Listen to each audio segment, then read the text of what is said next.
Wildfires are getting worse. Decades of fire suppression, development in fire-prone areas, and climate change have created a real nightmare for California.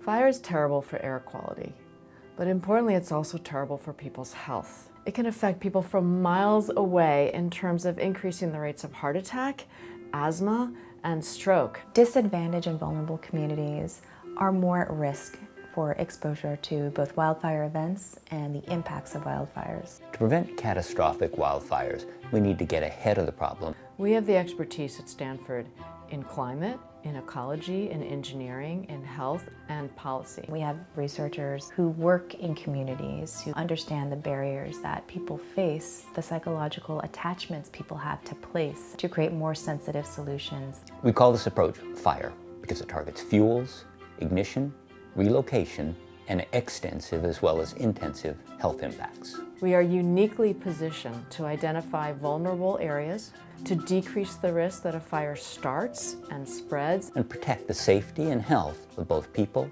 and ecosystems. By using California as a test case, the FIRE approach can serve as a model for fire-prone areas around the globe. We really need to act now and fast with all the knowledge that we have.